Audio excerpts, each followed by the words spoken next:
Hello, and welcome to Enlightened Empaths, your community for the spiritually awakened. This month, we're bringing you our popular community connection show, and I think it's Denise. Wouldn't you agree it's our favorite show each month? It is fun because I feel like it brings our community closer together. I think this is a lot like when you go to a gallery type reading and someone is getting a message and you're thinking, oh my gosh, that message is for me. Sometimes I feel that way about the stories or the questions or the comments that we get on this show, is that it applies to so many of us. Yeah, I agree. And it's just so nice to hear from all the listeners and see that we all are thinking the same thoughts and dealing with the same issues. So we hope you guys enjoy the questions and stories that we've gathered for you all this month. So if you can, just pretend that you're joining us around the table, pull up a chair, and I will start with the first question. Perfect. I love the podcast, ladies. Samantha, this is for you.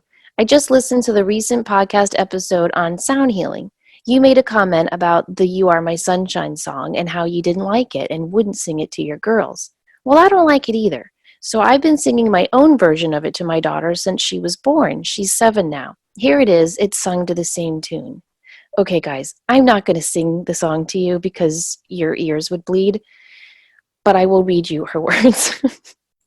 You are my sunshine. You are my sunshine. You make me happy every day. You'll always know, dear, how much I love you. My love for you will never fade. Oh, Isn't that's that true. lovely? It is. It's very nice. And it's nice. That's the really cool thing about music is, I mean, the boys and I did that when they were younger, is we would almost do the Weird Al Yankovic kind of stuff and make up songs to popular tunes. And it's fun and it raises your vibration. And it's a great way to make it personal for, I love, love, love that she did this for her daughter. What a precious memory. I do too. And to take, for any new listeners who are like, what are they talking about this song for? I was saying that I didn't like the song because of the message. You know, you are my only sunshine. That puts a lot of pressure on a kid. Wow, I got to light up my mom's whole world. So she changed that to "You are my sunshine, not my only sunshine," and instead of "You'll never know," it's she wrote "You'll always know." So I love the way she changed that. That's very, very nice. Our next one is, hi, I have a story I'd love to share. I believe that Samantha would enjoy this since she had something similar happen to her. For a while, I've been drawn to the Blessed Mother and felt a strong connection to her, even though I'm not a woman. I always was fascinated by the stories of Fatima and apparition in Guadalupe.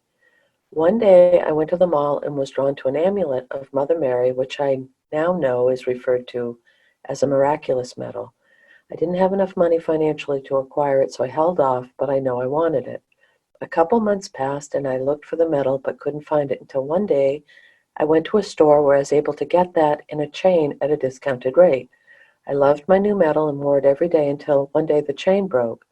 I returned the chain and decided to hold off on buying a new one until I paid off some debt. I felt sad that I couldn't wear it, but what could I do? I'm currently a busser, and I would wear it under my clothes. One particular day I felt compelled to wear it, but I didn't have the chain. I got to work and an older woman was seated at a table but had arrived very early, so had some time to spare. We started some small talk and the conversation took a religious turn when she asked me what religion I am. Typically, I would reply I used to be Catholic, but practice Buddhism. However, this time I felt very confident responding Catholic since I've been drawn to it for a while. The woman began telling me a story how she went through a rough period in her 30s, she's 68 right now, and was told to lay down on the floor in the shape of the cross and pour her heart out to Jesus. She had attended Catholic school since she was a little girl and had been devout ever since. She began to explain how she couldn't eat for 3 days, and all of a sudden an apparition of the Blessed Mother herself materialized in her room. She described her as 4 feet tall and clothed in all white. The Blessed Mother put her to sleep, and the next day she was able to eat and heal. Now, while I'm being told the stories, my eyes kept darting at the woman's chest, looking for and feeling the chain that I had. She already had a bigger chain, but I felt the medallion so strongly. About 2 minutes later, after telling me about a second apparition, she pulls out the miraculous medal. I nearly fell to the floor. I explained to her that I had just bought one, but the chain broke. She told me that the darkness was preventing me from wearing it because whoever wears it will receive many blessings. She elaborated more of her life. I wanted to share because I feel that there was no coincidence at all. And once you accept the Blessed Mother into your life, she will show that she is around you. I also know that more signs of her are smelling roses. It was such an unbelievable experience. Just had to share. Oh, that's so beautiful. I love that story. It's a very nice story. And it's also what I was thinking as I read it is if you're comfortable with Catholicism or Buddhism or native teachings, I think that the miraculous medal, the Mother Mary, is available in all religions and in all tones. That you don't, it doesn't have to be that I'm not a Catholic, I can't access these energies. Right, right. Mother Mary is represented in all religions under different names. Right, Yeah, right. I think that's important. Just to give everyone a little bit of history, the miraculous medal was introduced in, I think, 1830 to a nun, Sister Catherine Labore. She had a vision where Mary appeared, and she was in this vision, she was standing on a globe of the world, and she had all these rays of light coming out from her hands. And the Sister Catherine saw these words, "O Mary, conceived without sin, pray for us who have recourse to thee." And then the vision of Mary spoke to her and told her to have a medal struck with this model, this image, this vision that she was seeing. And she said those who wear it will receive graces, especially if they wear it around their neck. And then the vision turned around, and Sister Catherine saw, I think she's now St. Catherine. But anyway, and she saw the letter M surrounded by a cross with a bar at its base. And below that was the Sacred Heart of Jesus crowned with thorns and the Immaculate Heart of Mary pierced with a sword. So the Catholic Church approved of the medal shortly after that. And then all these stories started coming in, and they've never stopped, of people who receive miraculous blessings when wearing it. So it's a kind of a neat thing to go ahead and research. But I think you make a good point. You don't have to be Catholic. You don't even have to pray to Mother Mary. It's just that mother energy. Yes. And however that materializes in your faith, I do think something special happens when we pray to that mother energy. Right. And it doesn't matter if you're praying to Mother Earth or Mother Mary or, it doesn't, it's all the same. To me, in my humble opinion, it's the same energy. It's the same Yeah. energetic. And I have a statue of Virgin Mary downstairs. I mean, I that's my primary, what I was brought up with. It gives me comfort. She's in my dream team. And I think that the important part to remember is that there's energy, there's entities, there's ascended masters, there are religious people to help us through these times. So the one part that kind of jumped out at me was when the woman told this person the darkness was preventing from wearing it. And I have mixed feelings about that. I don't know about that. I'm going to have to do some thought. Well, I think if you believe in that, that could be true. I don't know, Denise, all my research into consciousness is making me rethink everything. I mean, I think if you believe in that duality, that it exists. And I think if you don't, then maybe it doesn't exist. I don't know. Right. But it's a beautiful story and very, very appreciated because it's also highlighting how serendipitous things can be, that I need my medal, this is giving me strength and conviction, and then to have that person sit down, come early, have time for the conversation. You have to love how Spirit figures things out to get us a message. Well, here's what I know. When you pray to Mary, she responds. Yes. I have never, ever, ever prayed to her without feeling some response or having some serendipitous event like this happen. There's a really, really great book by Beverly D'Onofrio. It's called Looking for Mary. She's the one who wrote that book that was turned into a movie with Drew Barrymore, Riding in Cars with Boys. Oh, okay. It's such a good read. I've read it several times. And she's like this single mom, and she, is done with the Catholic Church, and she's just kind of at this point in her life where she's cynical and bitter, and a friend comes into her house and she's like, "Are you Catholic?" And Beverly's like, "Not anymore." And she said, "Well, why do you have all this Mary stuff all around?" And Beverly goes, "I don't." And she looks around her house, and she does. She has several Mary statues. And they were Mm-hmm. such a part of her, she didn't even really recognize it. So she decides to start researching Mary and getting to know her, and it changes her whole life. She actually ends up moving to Guadalupe in Mexico, where Mary appeared, with that famous Tuan Diego. So it's just a really great read. I know, just in my life, if I reach out to her, I will get something really, really cool that happens in response. The first time I ever prayed to her was when I was a little girl and my mom was in the hospital 2 weeks before Christmas. And I really didn't know if my mom was going to make it or not. She was in the hospital for like 2 weeks. And I went down to the hospital chapel and I prayed to Mary and I said, please help bring my mom home for Christmas. And can you please step in and be my mom either way? Oh. And when I walked out of the hospital, I was holding my dad's hand and I tripped over something soft and squishy in the parking lot. And I looked down and it was a hand crocheted ornament of Mother Mary. Wow. Now, granted, it was Christmas time, but what are the Mm-hmm. odds that someone would drop that ornament, leave it in the parking lot, and I would find it 10 minutes after asking her to intercede for us? Right. That feels like a pretty clear sign. Very Yeah. clear connection. No, one last thing before we move on to our next one, when you talk about how there are many mother figures, for Mary, I have a Mary statue by my front door. And I thought, well, gosh, if she's guarding my front door, I need to have her guarding my back door. Mm-hmm. So I go out to the Stone Garden store where I had gotten her, and I got another one. It was different. Put another Mary statue, and I put it at my back door. Years later, my friend is over. We're sitting out on the deck, and she goes, why do you have a statue of Kuan Yin? I had no idea. So it's all mothering, and it's all good. Mm-hmm. Okay, I will go ahead and read our next question. My partner is going through a serious depression stage where she barely cares about herself or even us as a couple. It's been very hard. I feel that I need to take a pause from the relationship. I have a lot of my own issues that I'm working on, and unfortunately, I'm not much help. I'm taking a few things personally when I know this isn't about me. I suppose I was wondering if you had any suggestions other than what I am doing. Well, I think that's a really difficult situation to go through when you're dealing with a partner or loved one who's in that very, very depressed stage. It can feel very frustrating. It can make you feel very helpless. I had a roommate in college who would go through these depressive bouts, and she wouldn't get out of bed for weeks on end. And Denise, ironically, it would make me angry.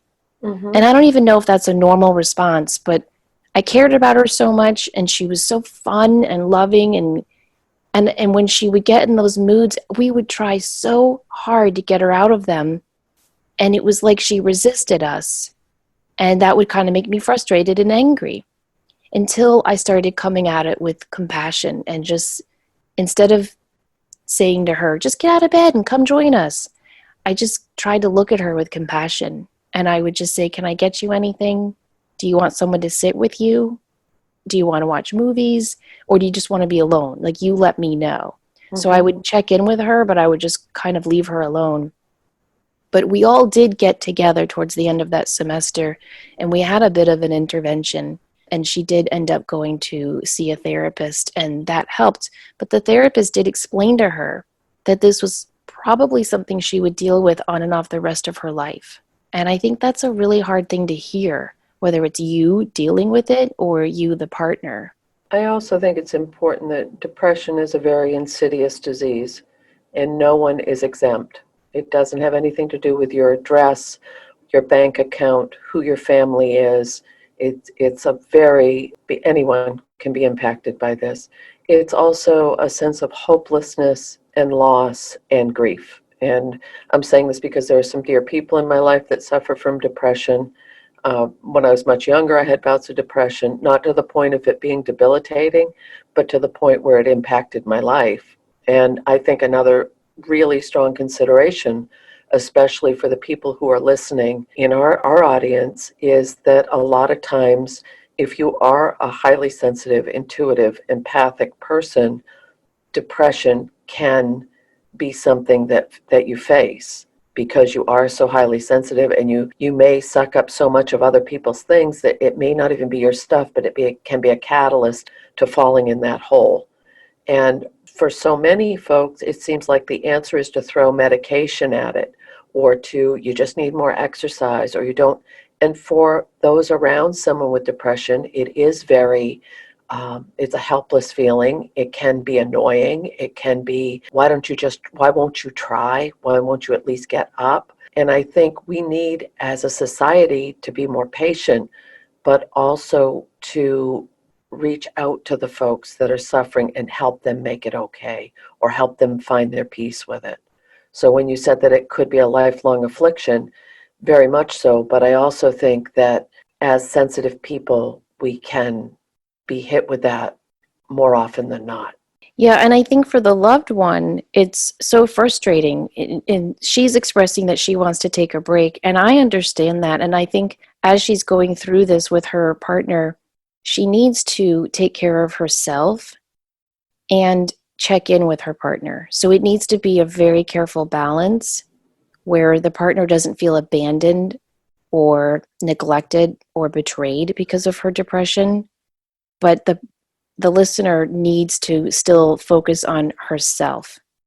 I think it's really hard whenever there's a loved one in the home who's dealing with an issue, whether it's a physical or mental issue. It's like planets orbiting around the sun, and we can get lost in that caretaking. And I think when you're with someone who's depressed, it's almost like yawning. It's contagious. Mm-hmm. It's hard to, snap out of it yourself and feel up and bright. And I know, like my mom would get into not depressed modes, more angry modes, where she would just sit and watch TV. And I'd come home from this great day at school and I'd have all these fun, happy things to tell her. And I'd come in and the blinds would be down and the TV would be on, and like my whole mood would just like a curtain being drawn. Mm-hmm. And I was like, nope, got to go out. And I would just go right back out because I couldn't handle it. And so I would recommend to this listener, if your partner won't go to therapy, you go to therapy, because you need to learn coping mechanisms for dealing with this. And you need to send a message to yourself that you're worth being taken care of too. Don't get lost in the caring. And what I love in this note is that the person who wrote it said that he or she also has their own issues that they're working on and doesn't feel like they're much help, and taking things personally when I know it's not about me, because it is really hard when you're around someone that is suffering from depression to not take it personally. So I feel like this person is owning the whole situation. He or she has said it's been very hard, feeling to need to take a pause from the relationship. That's a big, big decision to make. It is, but you need to give yourself permission to do that if that's what you need. And you can take a break from a relationship while still being in a relationship. Does that make sense? Like I call it going into roommate syndrome, where you're not necessarily connecting on a vulnerable, intimate level, but you are taking an emotional step back to really take care of yourself. And I think that's okay. I'm not a therapist. I could be wrong.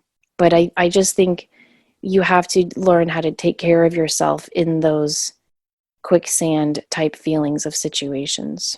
And let's just ask all listeners to send a prayer out to everyone dealing with depression, especially over the holidays, and to all family and friends trying to take care of people dealing with depression. Yes, and in northern climates with the lack of light, that can also be a catalyst for depression, is seasonal affective disorder.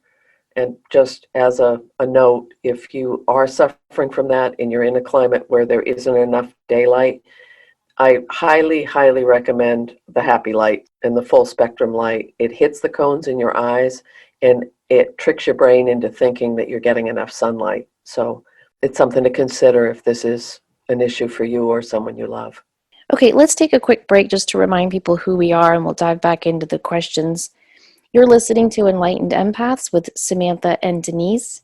We are going to be debuting our spring classes soon. We're going to get it all on our website. I'm hoping to get it all on the website before the holiday start. So sometime in the first or second week in December, and we'll have all of the classes that we're going to be teaching on there. I'm going to be teaching a manifesting class and a Be Your Own Psychic class. Denise is going to be putting together some awesome classes herself. And then together, of course, we're teaching our beloved mediumship classes. So we'll be announcing all of that soon. If you want to connect with me for anything on my online store, my website is samanthafey.com. And my last name is spelled like Tina Fey, no relation, Fey. And Denise is at thegratefulmessenger.com. Do you want to tell people what you're offering?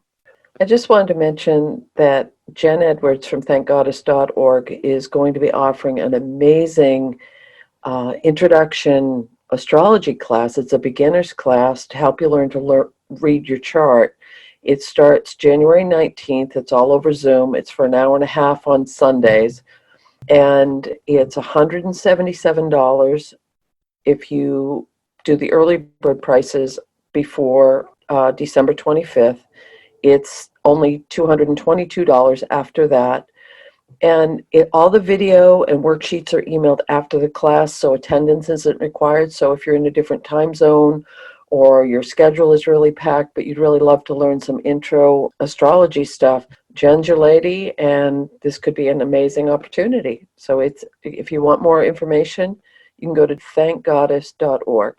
And also the RV adventure is going to continue, and I will be leaving Maine in the end of December, beginning of January, and heading down south. So I'm going to be in Florida during the month of January. Possibly if anyone would like to do an in-person reading, you can pop me a note and we'll see. And I'm very excited. There's no timeline, there's no parameters. It's just kind of free fall and see where life goes for a while. Very excited about that. I'm so excited to virtually watch you do that and hear about your adventures. And the dogs are coming, right? Yes, the dogs will be with me. That's awesome. We'll have fun. We'll play Willie Nelson on the road again. It's great. You ready for our next one? I am. Hello, I've been binge listening to your podcast. I'm so happy I found this information. I've been searching for some clarity on the empath-narcissist dynamic and have a very specific question. Have you heard of empaths developing or learning narcissistic traits, or maybe being worried that they may have narcissistic tendencies? If so, do you have any tools for recommendations to ensure that they're not guilty of the very same behaviors that cause so much harm? Like the story of most empaths, I grew up in a broken household with two parents and an eldest sister with narcissistic-like tendencies. While I score 15 out of 20 on Judith Orloff's empath quiz and most empath quizzes, I often fear that I may have picked up narcissistic behaviors and may be hurting others. It's a fear I've had all of my life. I especially wonder this after I've experienced emotional overwhelm and may have misjudged your situation or asked too much of a close friend, provided too unreasonable of a boundary, or failed to notice their boundaries and cues. I guess what I'm saying is it's difficult to know if I'm being too self-centered or playing the victim, and if I'm justified in asserting myself. I really don't like the idea that I would cause harm to others that way it's been caused for me. But I also don't want to overcompensate and go into people-pleasing mode. Wow. Well, we had Dr. Northrup on the show a while back when she wrote her book, Dodging Energy Vampires, and she brought this up, and she talks about it in her book, so I would recommend that read. She says, if you're asking the question, or am I a narcissist, you are not a narcissist. What do you think about that? Because she says narcissists don't have that capacity for self-reflection. They don't worry if they're a narcissist. Right, and I think because I've had the same concerns, and I know for a lot of folks and for myself, the last several months, it feels like or in general, as empathic people, it feels like we'll replay things over and over in our head and look at it with a magnifying glass. Did I say the wrong thing? Did I do the wrong thing? Maybe I'm overlapping that with old codependent behaviors. I don't know. But I think, again, I agree with Dr. Northrup on that, is if you're worried so much, then sometimes do you wonder if it's a survival mode to get through a situation with severely narcissistic people in your life? That you not that you become that, but that you may pick up some of those tendencies to protect yourself or get through something. Right. Right. And I think some behaviors we do learn from the narcissist we're raised with, and I think they do have to be unlearned. Yes. It doesn't mean you're a narcissist. It means you just were marinated in this belief system that you need to tweak a little bit. I remember when I was in high school and I got my car, I would drive my friends places, and my mom would say, "They're using you." Mm-hmm. And I was that was like a mantra that she would always say. Or if I had friends over and I asked again, can friends come over? She'd say, well, have they had you over? Everything was a tit for tat. Mm-hmm. And so I had to really unlearn that type of thinking. So something she could do is think about, what are some of the beliefs I bought into as a kid that I need to no longer buy into? Right. And how do you feel when you're setting those boundaries or asserting yourself? Like sometimes even now, if I'm saying no or asserting myself or saying this is what I need, I get very anxious, like nervous feeling in my solar plexus of, I don't know if it's a reflection of being shy for so many years or do I have a right to do this, but it can flare up at any time. Yeah, it really, and kind of unexpectedly, right? It comes out of Yes. the blue. Yeah. Yeah. But I have to say, knowing you as well as I do now, Denise, you asking yourself, am I a narcissist? Is like you looking in the mirror and saying, do I have red hair today? And I'm sure it's similar for this listener too. It's a good sign, in my opinion, that you're asking that question. We all look, narcissism, like any type of personality, is a spectrum. Right. We all have some type of narcissistic qualities to us. The line in this of, am I being too self centered? I think that that's a really difficult thing for a lot of empathic people, of Right. not wanting to be, oh, me. So there's that, am I getting my needs met or asserting myself, or am I being self consumed? And rarely, if ever, have I ever met a self consumed empath. Have you? No, Okay. no, no. I think what can happen with empaths who are raised with narcissist people is that empaths raised in those homes often feel ashamed for having needs. Yes. And what the narcissist does is they project everything onto the little empath kid. So the empath is thinking everything is their problem and their fault. And that Mm-hmm. can, I would believe, make you feel self-centered, but it's an illusion. Makes sense. Yeah. However, I was doing research for a show we're doing on psychic teachers, and I was reading something Alan Watts said, the philosopher writer from the 1960s. Mm-hmm. He said, everyone needs to contemplate this fact. We are all selfish. And he said, this selfishness is a good thing because what it does, if you explore and investigate it with honesty, it leads to self-love. Isn't that a hard thing to consider? That feels foreign to me, Yeah, but I me want to too. think about it. If that makes any sense. No, it Yeah. really does. It really does. If you listen to him, I was just listening to him on YouTube and then I started reading him. So you can listen to all his speeches on YouTube, which is awesome because he has a really wonderful voice and he explains things so well. And so he has a gentle way about him. So it wasn't like he was saying, everyone is selfish and you need to think about that. He was just saying, look, we are all selfish. We are all looking out for ourselves. We are all seeking our own advantage. And there's nothing wrong with that because if you contemplate it, why are you seeking your own advantage? Because you love yourself. And so if you push through that, what you'll find, the little nugget of gold, is that you actually do love yourself. It And I also think, feels necessary for you to honor what you came here to do. right, That if you are a little bit selfish and going after what you're trying to accomplish or what you feel you came here to do on the planet, then it might not be what everyone else around you wants you to be doing. So you're honoring that soul seed in yourself by being a little selfish. exactly, exactly. Okay, so we'll move on to the next question. Hello, Denise and Samantha. Love your show. I've been working on how to determine which feelings that I feel are mine and which are others.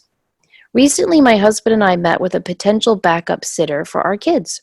After coming off fairly confidently, she opened up about her recent struggles with her own youngest child having extreme colic and how she has some worries if the baby cries.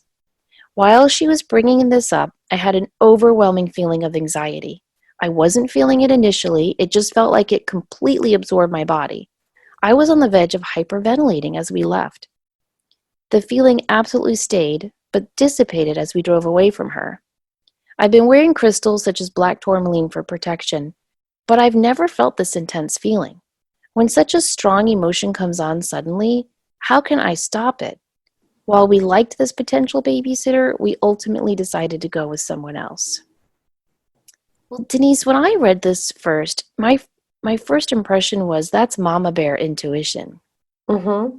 Don't you think, like, if a babysitter is confessing to you that her own child has colic and she doesn't know what to do when the baby cries and she worries about it, I would be so worried about having someone like that watch my children because I'd be thinking about shaken baby syndrome, or my head would go in total extremes because I think Right. that's just the mama bear in all of us. Yes. And so I think this was her intuition, her emotional, empathic intuition speaking to her that this is not the right person for me. Not that there's anything wrong with this woman. I mean, God knows if anyone has raised a colicky baby, you know how you worry every time a baby cries because it's almost like PTSD triggers, right? Right. But I think what this listener was doing was this anxiety that she felt. I think it was twofold. I think one, she was feeling the anxiety that this babysitter was feeling when her own child cries. And two, I think she was feeling the anxiety of this woman shouldn't take on a whole lot more like my own children until this episode of colic abates. Okay. The other point that this person makes is that the feeling went away. It dissipated as they drove away from the situation. So was it environmental energy? But my gut feeling and my premise in life is don't ever ignore if you're having that strong of a visceral reaction to something or someone, that's instinctual. And I'm sure the person was lovely and there were reasons. It doesn't matter what the reason is. Honoring that is a step to opening up to spirit to say, I trust you. I agree. And I think that's one of the hardest things to do for budding empaths is to really trust that initial response and reaction we get to someone. Because we all walk around with these lovely masks. You know, no one comes up and says, "Hi, I'm dealing with devout anxiety and I'm not sure I'm right for this job." No Right. one, no one does that. No one shakes your hand and says, "Inside, I'm really a cold sociopath." We all walk around with smiles and masks and warm, friendly handshakes. And so we have to rely on that natural, innate sixth sense to help us navigate who we should let in and who we should not. And just like Denise said, it doesn't mean this potential babysitter was a bad person or was going to harm her child. I think that anxiety was just her picking up on this woman's anxiety and her intuition telling her this is not going to be a good match for the family. Right. And when those strong feelings do come on that suddenly, it's overwhelming. You and I both have this happen to us. Mm-hmm. And how can I stop it? I I would rephrase that to what do I need to pay attention to? Or what, because for it to be so sudden, there's a reason. It's similar to if someone cuts you off in traffic and you get that adrenaline rush and you slam the brakes and it's just like you go into shock for like a millisecond. It's kind of that feeling. Right, And then you calm down. So I do think that there's a physical reaction to that. right. And so you're right, you shouldn't stop it, but once it comes on and you pay attention to it, at least for me, the extreme of those feelings, they aren't as intense since I fully opened up to my intuition. Hmm. And so I think when you start to have that kind of nonverbal communication with the universe, it doesn't have to talk to you that loudly anymore. Right. But there are some things you can do metaphysically. Um, I've talked before about how crossing my fingers helps me a lot if I'm picking up on someone's energy. If I cross my fingers, it kind of crosses those meridians that are feeling everything, or Hmm. crossing your arms in front of your solar plexus chakra. like we always, just cross your arms normally. That can help.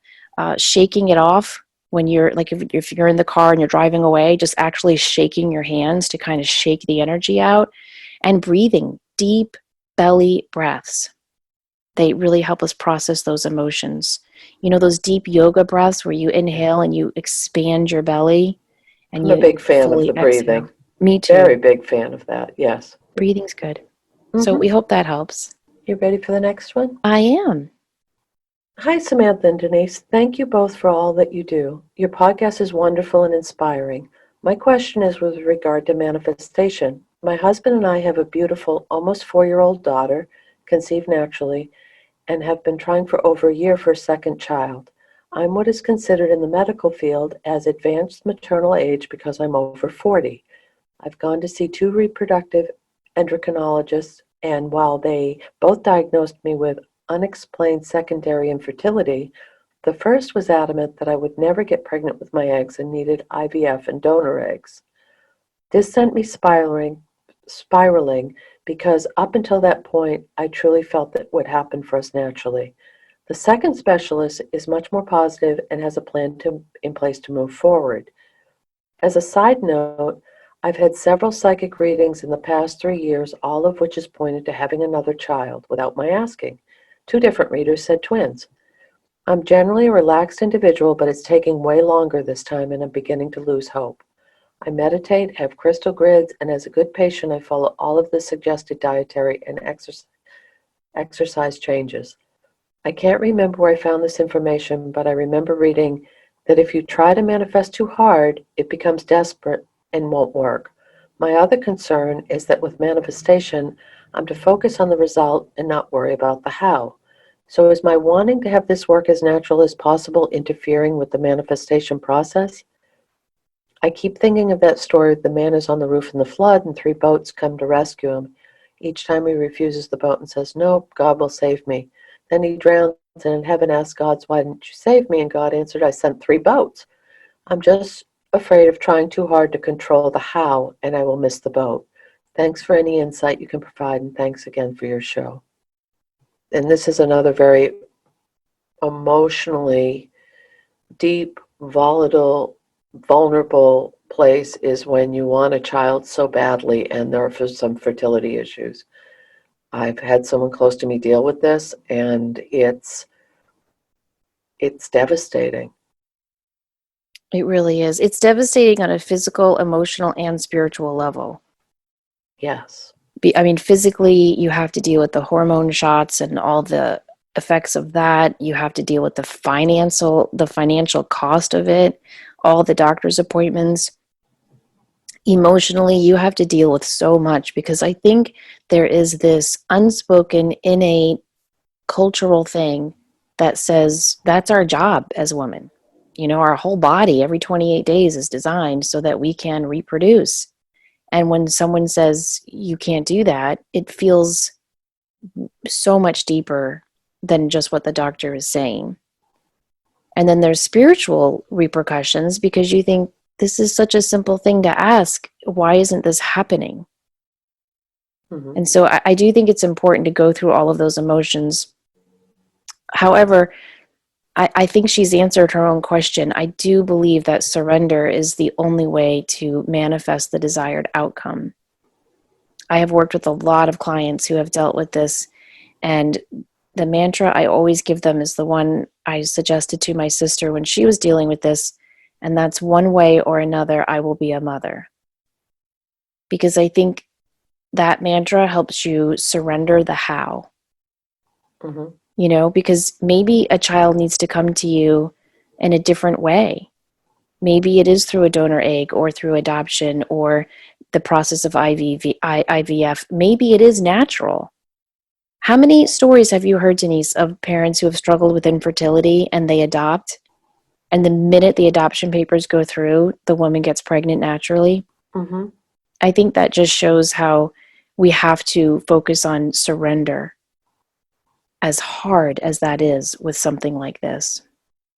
And to make sure that it doesn't, not to miss out on already having this wonderful little person in your life. That Right. you've been very blessed, and I don't mean that as a a judgy kind of statement, but I think that would be even more difficult when it is secondary infertility, because my body has done this before. Why can't I do it again?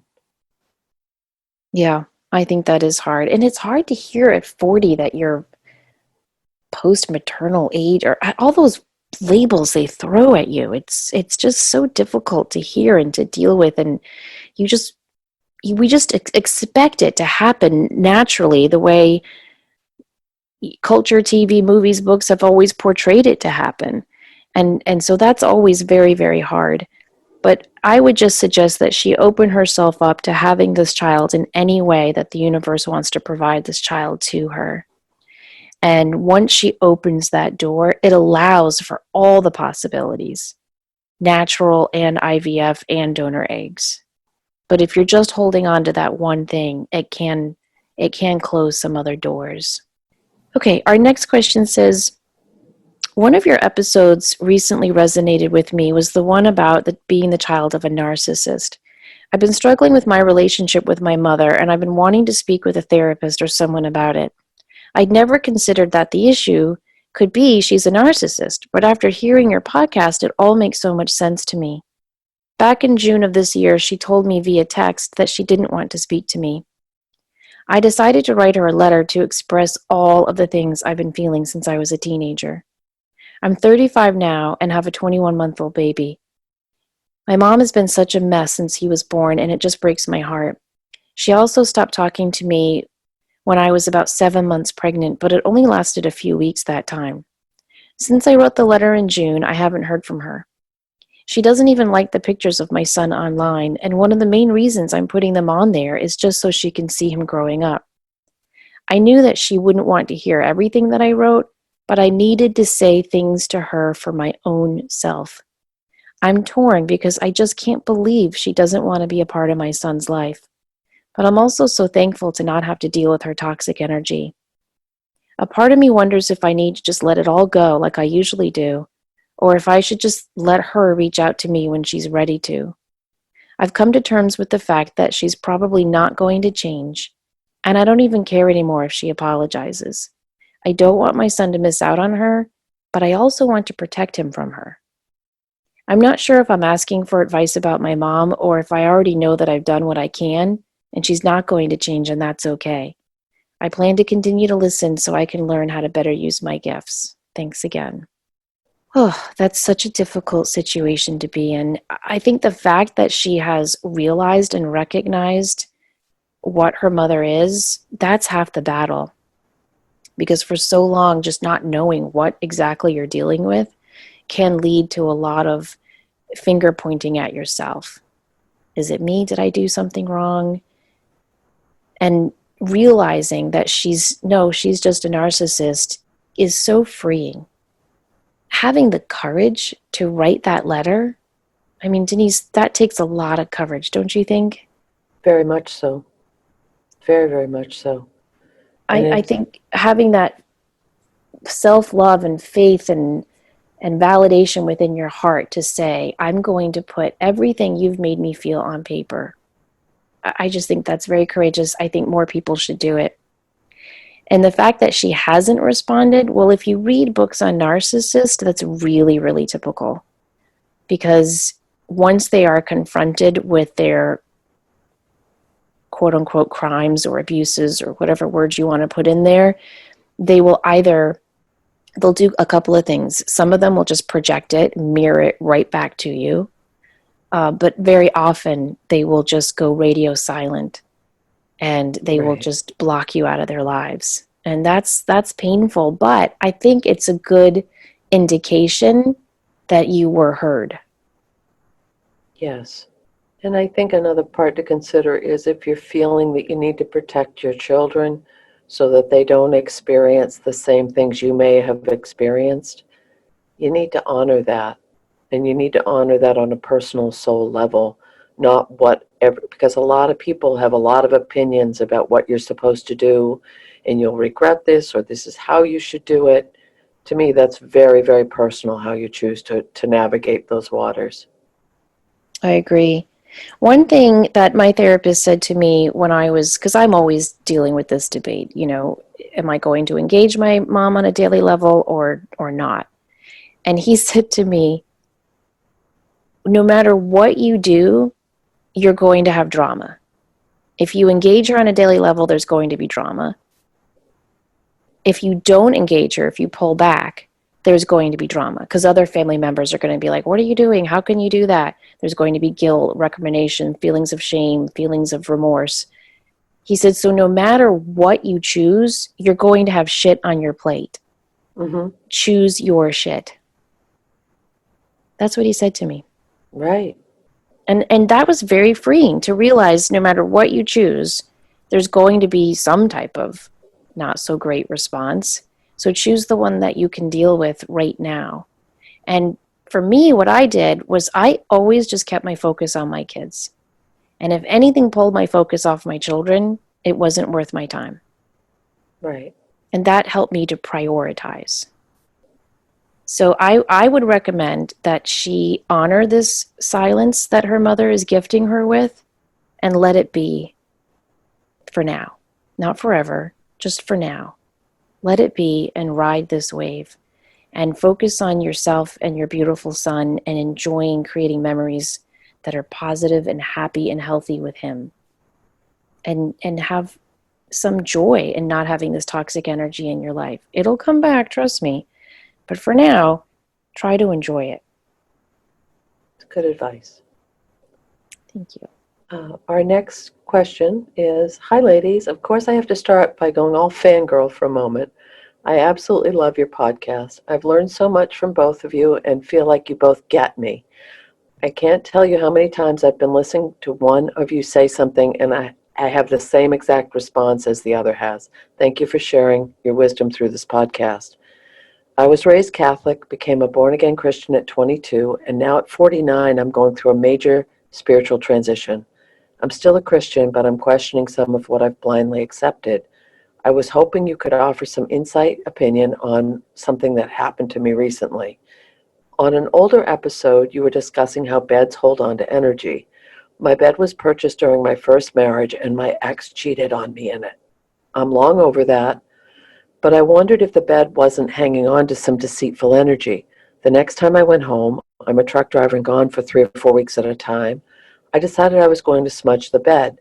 I didn't want to get rid of the bed, it's too comfortable. I have this sage smudge and protection spray mist, and I sprayed every square inch of the top of the mattress while all of the bedding was going through the laundry. Later that night, I was arranging some jewelry on the bed to take a picture of it, and I heard and felt something run from the bedroom. It sounded about the size of a small child or a medium-sized dog. About an hour after that, I was sitting on my couch and smelled fried chicken. It was 11 at night. No one was cooking fried chicken. My paternal grandmother, who passed in 1993, loved fried chicken and was very close to her. The next day, I was telling a friend about all of this. The friend and I discussed anything and everything. He is the only one I could tell about this that wouldn't tell me I've gone insane. His response was, be careful. I've read that evil spirits will often present as children because they seem harmless and people don't think to try to get rid of them. You're on this spiritual journey, learning and growing, and dark energy won't like that. My friend speculated that I stirred up some dark energy, and the fried chicken smell was a sign that my grandmother was there protecting me. The day after that, he told me that he'd had a dream about me. In this dream, he'd seen me in about 5 different places: restaurant, grocery store, park, and each time there was this young male hovering over my shoulder. He described him as young, good-looking, small, with dark hair, eyes, and complexion. I commented him about being the demon I sprayed out of the mattress. I did take this seriously, but I'm not the kind of person who freaks out. I asked if I seemed to be aware of his presence in the dream. The answer was no. My second question was, did you feel like this presence knew that you knew he was there? The answer was yes. That night, I did a free oracle reading on Colette Baron Reid's site, and my question was, what do you want me to know about my friend's dream? In summary, the message from the 3 cards I drew were, walk my walk, mind my purpose, and enjoy the journey. I told my friend about that, and he again cautioned me to be careful. Ray is kind of the yin to my yang. I'm more of a free spirit and he tends to be more guarded. I feel like as long as I'm being mindful about protection, crystals, prayers, smudging, intention, etc., and trusting that I'm being protected, then I'll be fine. I'd love to hear your thoughts on all of this. Thanks. I'm going to let you go with this one. Okay, well, I do think that if you have a negative entity in your home, that is true. It will often present itself as a child. However, I also believe if you have something this negative that we're talking demonic, you don't guess. Like all the research I've done, and I've done quite a bit on this, you don't ever sit in your home going, I wonder if there's a demonic presence in my home, because you will know. There will be so much paranormal stuff going on. You'll wake up with scratches or bite marks. You'll have nightmares. There'll be discord like crazy in the home. Sounds, I mean, you will know. It's not like, I wonder. So I don't think that's what's going on, in my opinion. I think she needs to trust herself. She felt positive about this. She felt that her grandmother was protecting her. She had this validated with her card reading. I think she needs to trust herself. So I think everything her friend is saying is true if you're dealing with a demonic situation. I think that little cloud of energy she felt and heard running out of her room was the smudge doing its job. Everything that we do emits energy, and everything is energy. So if there was negative energy in that mattress, I mean, first of all, think about your bed.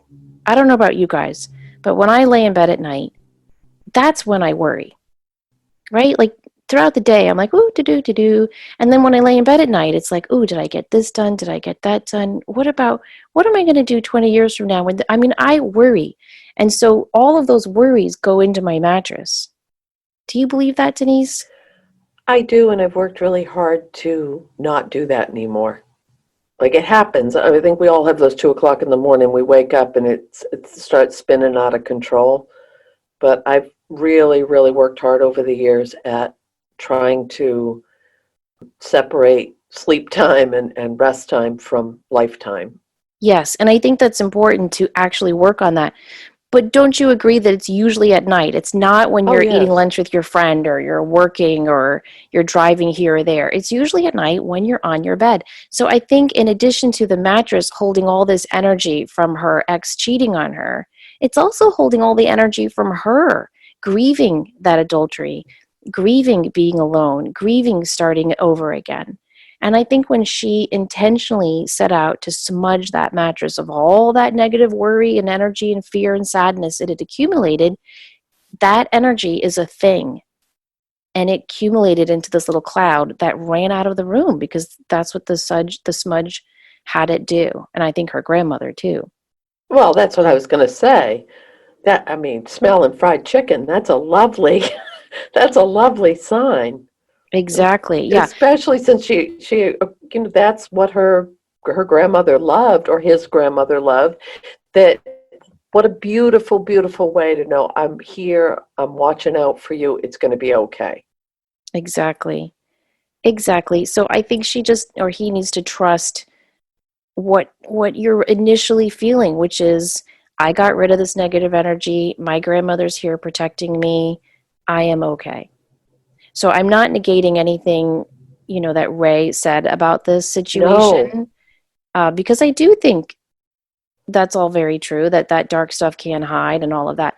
I just don't think she's dealing with that. I think this is a situation of her cleansing and releasing and truly cutting cords to this old energy, and it formed into a little cloud. And I think those dreams he had could be more just what he was thinking and what he was worrying for her.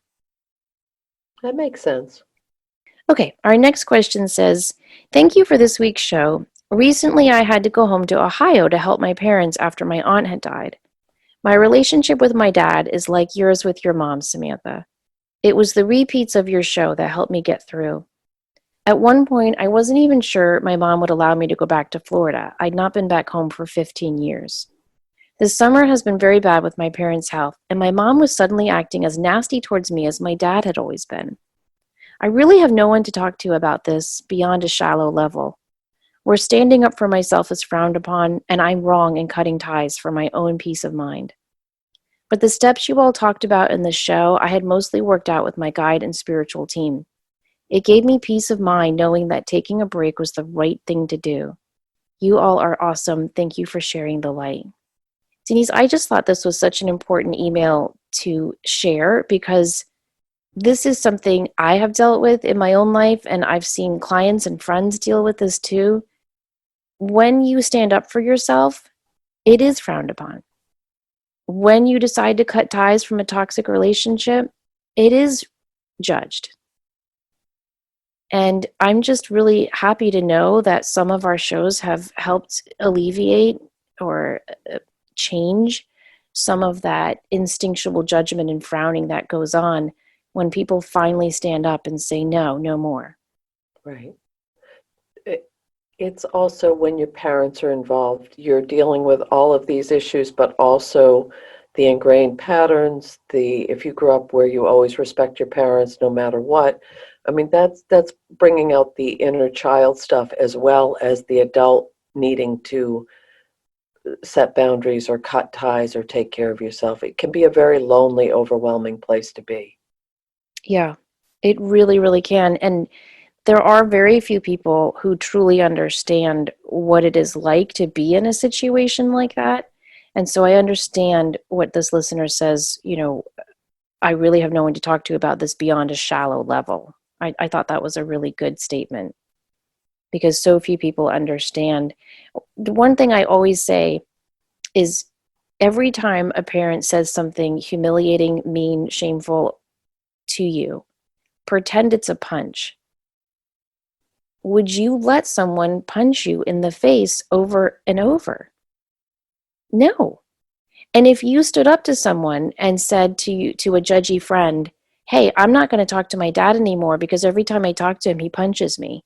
Do you think that friend would go, oh, no, no, the Bible says honor thy parent. You go back there, go back in that ring and get punched again. No, nobody would say that. They'd say, hell yeah, you need to get out of that situation. But we don't see emotional abuse the same way. And I do think recent studies are changing that and showing that emotional abuse is just as traumatizing as physical abuse. But if you go to a friend and you say, gosh, my dad's always picking on me and he's mean and he tells me I'm no good and I'm never going to do this or that, 9 times out of 10, the friend's going to go, oh, well, parents, just be grateful your dad's still here. The internal trauma of emotional abuse versus the physical impact of that type of abuse. A bruise will heal, a bone will mend, but the emotional stuff, especially if you're an empath or a highly sensitive person, in my, again, humble opinion, can be deeper and more heartfelt because it's harder to release. It doesn't heal as quickly. Yeah. Yeah. A book that I'm reading and I'm getting Denise to read too, so we can do a show on it. But I would recommend for this listener, it's called Childhood Disrupted, How Your Biography Becomes Your Biology and How You Can Heal by Donna Jackson Nakazawa. I'm sure I mispronounced that. But it's really, really good. And it's very scientific-y. And so it's just a bunch of science that shows the traumatizing effects of emotional abuse. And I think it's just important to stay up to date on that and read that so that you can give yourself the validation you deserve if you're not getting it from other friends and other family members. Oh, and one more thing I want to say, Denise. I think a lot of other family members, when you finally stand up for yourself and set that boundary, oftentimes you'll get negative reactions from other family members, not because you're doing the wrong thing, but because your strength and courage and confidence is holding up a very big mirror to them. And it makes them uncomfortable because they have pushed this down for so many years. They don't want to deal with it. They just want to keep walking around that elephant in the room and keep petting the elephant and putting little sweaters over the elephant. They don't want to deal with it. But when you decide to stand up and deal with it, suddenly your siblings and maybe the other parent or whoever has to say, well, shit, now I have to deal with this too. And instead of doing that, they tend to just side with the abuser and say, no, no, no, you're wrong. Because it's easier. It's more comfortable. It's what they know. It's easier, and it's also the individual perspective of the situation. What you or I may perceive as a certain situation, a sibling may see in a completely different light. So Exactly. to take care of yourself in that, and even if everyone is saying that never happened that way, or you're crazy, or they're not treating you that way, if it feels that way to you, you have to honor that. That Yes, you do. Good point. Our next question. Hi, ladies. I have a question about a dream. I had a little girl come to me in a dream the other night. The little girl is in the fourth grade and she's in my son's class. I know her from substituting at his school last year. The little girl was waving frantically at me. She was right in my face. She was very happy and giggling and just really trying to get my attention. It was so real. I was shocked to see her because I have no relationship with her. I asked her if she was dead and she said no and laughed and giggled some more. I asked her if she had a message for me and she said yes and continued playing joyfully, waving and smiling. I fell back asleep before I could get any message from her. What do you make of this? Do you think this is an example of how when we are in our earth bodies, we travel at night back to spirit? Do you think this is what she was doing? I honestly have no idea what her message could be for me, and I wish I'd been able to stay awake long enough to hear it, but it was an awesome experience regardless. Just curious about your thoughts on this. Well, I thought about this for a while because I do think that our spirits travel and we visit and connect with other people all the time on the dream astral level. But when I read this and I really thought about it, I think this was the message that was coming to this listener was to play, to giggle, to Oh, laugh, to have joy. I don't think that the little girl was trying to tell her something because other than that. Because if the little girl was trying to tell her a message about the little girl's life, she wouldn't have been so happy in the dream. Do you agree with that? I do. I do. I think that that's a good, and what popped into my head as I was reading it was also, does she need to integrate that younger self? And similar to what you're saying, that fun, that playful, that joyful, bring some new energy in, that younger energy back. Right. Because I was thinking, at my daughter's own school, it used to be that so their school's K through 8, and it used to be that 6th, 7th, and 8th grade was kept upstairs and kind of secluded from the elementary school. And a couple of years ago, they changed it a little, and 5th grade is now upstairs. Because research is starting to show that childhood kind of ends around the age of 10. That That's sad. whole It's so sad. That whole like playing with dolls and playing with Legos, and I mean, it's not true for everyone, and surely my kids still play with Barbies a little bit here and there throughout the 5th and 6th grade, but not much. It really tapered off. And so I wonder if symbolically 4th grade is sort of like that whole childhood thing. And I think the dream was a message for her to get back to fun and get back to being more like a child and being present and giggling and having jolly moments more often. Yes, I agree. And that's a nice way to end the show, is just on an upbeat of, we all need that. We all need more fun and joy and happiness and light in our lives. And doesn't matter how you find it, but raising your vibration is going to help somebody else raise theirs, and that's the key. I really believe that. I do too. I do too. To have fun and to enjoy. My kids are all teenagers now. I still get them games and toys for Christmas. Not a ton, but I always get something fun and silly for them to play with on Christmas Day. And I kind of do it selfishly for me because I love having that reminder to play. You know what one of my friends got me recently? The What? Clue game. Mm-hmm. Well, she got me Golden Girls Clue game.